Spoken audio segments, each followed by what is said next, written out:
Hello and welcome to another episode of Handloader TV. And we're continuing our special series on World War II small arms. And with me here is Mike Venturino, who quite literally wrote the book on shooting World War II small arms. And Mike, we have, what do we got here? We have a very unique gun here. This is the Soviet PPsh41. They're crude, homely, and extremely devastating. What makes them extremely devastating? What makes you say that? They have an extremely high rate of fire. Some books say they're 900 rounds per minute. This one goes over 1,100 rounds per minute, sometimes 1,200 rounds per minute. Wow. It sounds like a chainsaw running. The day it came in, wow, I took it outside just to test it. I live out in the country, so I can do that. So I put 10 rounds in a magazine, loaded it, and shot it, and it went blam! And I thought it had blown up. But then the empties come tinkling down around my head. It fired 10 rounds in half a second. Wow. Wow. So the Germans in World War II and then the Americans fighting these in the hands of North Koreans in the Korean War said that it was very seldom that you got hit with one bullet. If somebody got a burst of fire off with one of these at you, you probably took a half a dozen bullets. Wow. So pretty controllable then with that high rate of fire? It only shoots an 86 grain bullet. Which cartridge does it use?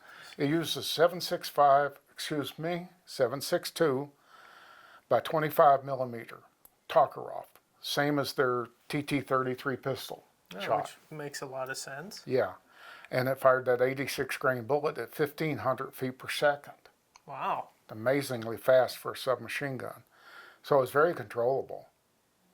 You don't have enough time with the thing to get off target.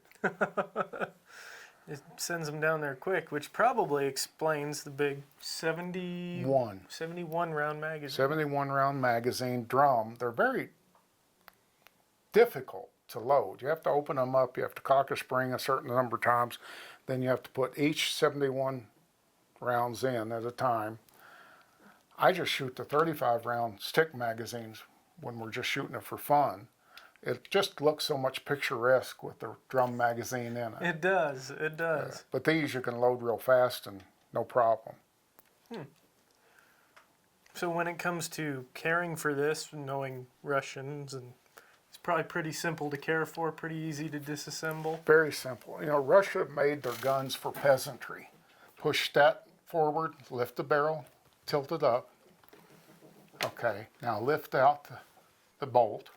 Okay. Pull it back and lift it up. Now pull it back. And then lift it right out. Take the spring out.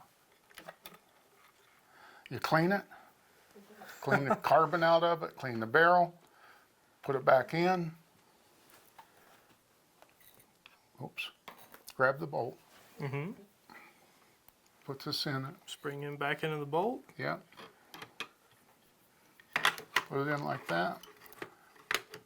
Put this part down.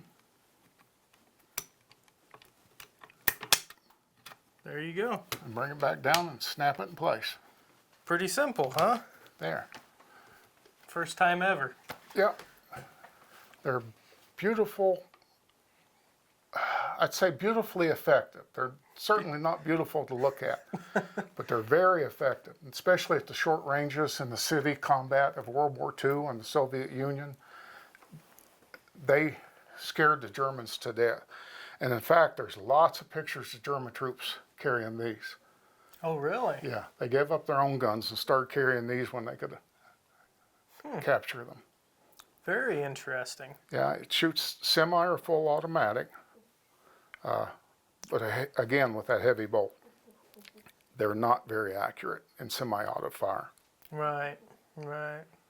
Fires from an open bolt, and that just kind of makes it tricky. Yeah. So is that what this guy right here is in the trigger guard? That's a selector switch? Yes. Okay, that makes sense.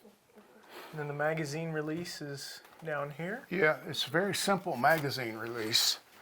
You pull it down, put it forward, pops right out.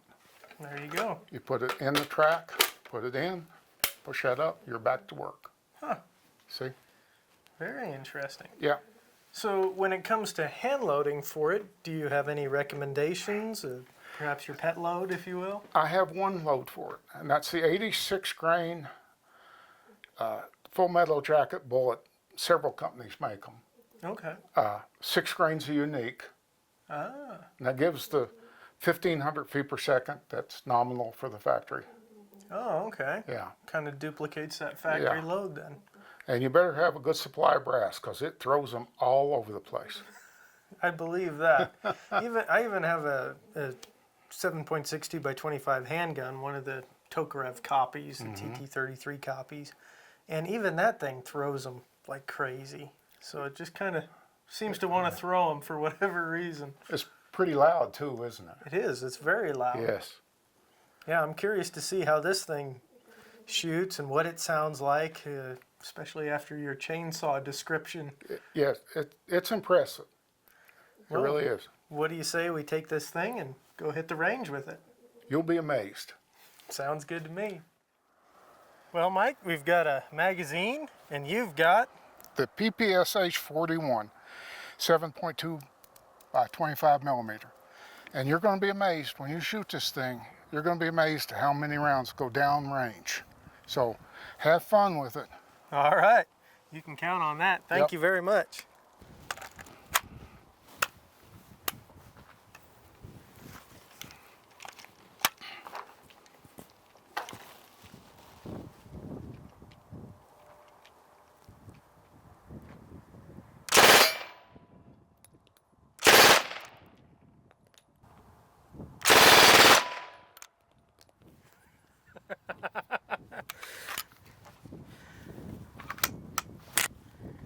Oh yeah, that's fun. That's a lot of fun.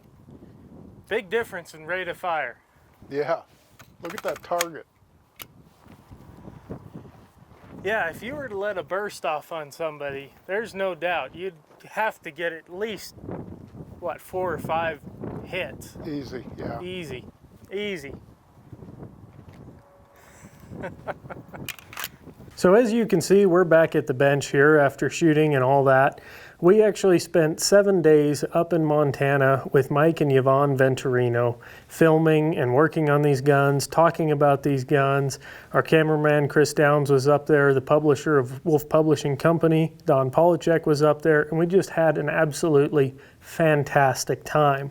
And it was really stretched for time when it came to the filming process. We filmed all of the videos in this series in just a matter of 7 days. So we were really crunched for time and moving along, and Mike did a great job catering to us and rattling all this information and knowledge right off the top of his head, completely unscripted, just busting it out as quickly as we could. And it was a wonderful, wonderful time up there. It was a pleasure to get to know Mike even better and to get to spend time with Yvonne as well. So I want to thank you guys so much for watching this series. This is the last episode in this series, and shooting that PPsh41 was a whole lot of fun. We did experience a few malfunctions in it, and it was a little bit tough to get it to run, but eventually we got it nailed down good enough for the video. But hope you enjoyed it. We hope you learned something from this series. And I want to take a little brief moment to kind of talk about Mike Venturino and his influence and who he was. We've published several of his books here. He's been writing gun articles since 1972. That was when his first article was published. By 2002, he had published his 1000th article, and he was still going strong all the way up until recently, where he passed away. And he will be greatly missed. I count him as a dear friend. He taught me pretty much everything I know about casting bullets and different alloys, a lot about bullet molds, and so much more about hand loading in general and firearms and ammunition. He was a true gentleman, and I have nothing but good things to say about him.